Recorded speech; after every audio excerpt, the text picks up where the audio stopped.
Why is there glitter? I don't know, dude. See it? Yeah, I see it. See that glitter piece?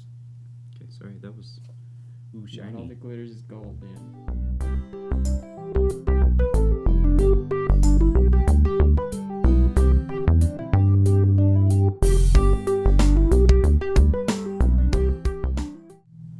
Hey everybody, welcome to Seriously Lighthearted Yoga.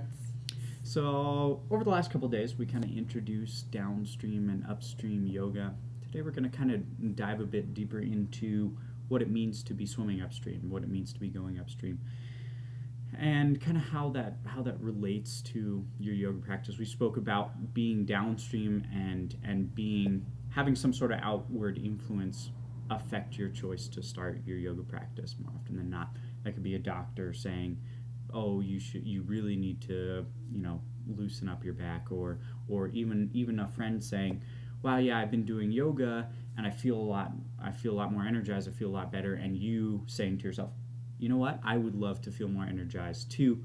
Let me join you in your yoga practice, or let me join you in those classes." So that's kind of the actuation or the action point, kind of the starting point of your yoga practice. But as you're moving upstream, you got to kind of take it to the next step. So moving beyond the mat, oftentimes, especially in the Western world, in the U.S. and in other Western civilizations, if you want to call it that, we associate the mat with yoga, and as we've come to figure out, yeah, it's not just the mat.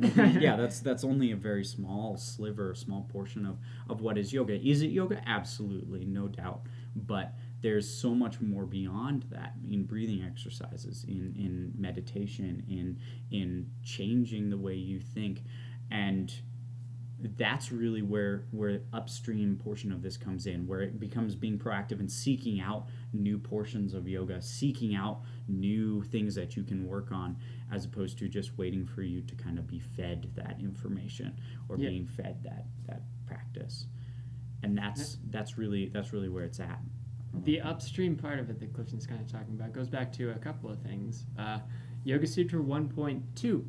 Yoga is the cessation of the turnings of thought, and remembering that the turnings of thought here are what we're working on in yoga all the time. That's eventually what we're getting to in everyone's yoga practice. But how do we get there? So you look at the 8 limbs, and they kind of draw you from the outside. We start with the yamas. They draw the social interaction. Maybe the reason why you're doing yoga is a friend convinced you that it'd be good for you. That is some sort of interaction that has an effect on your yoga practice. But eventually moving further and further inside of yourself and figuring out that you kind of create your own reality in a sense, and that the thoughts you have at any moment, if they're directed toward now, are all about now, and if they're directed toward the future, you kind of get pulled away from now in a sense. And remembering in yoga that we're always trying to bring ourselves to right now.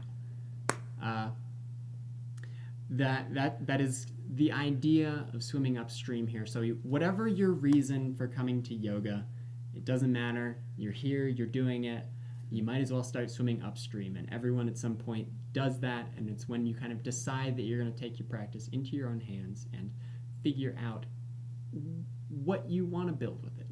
Mm-hmm. So, yeah, it becomes a sort of a molding action of your own volition to create the practice that you want and the practice that you seek out, as opposed to, again, having it just prepackaged and given to you, sort of a situation. So go swimming.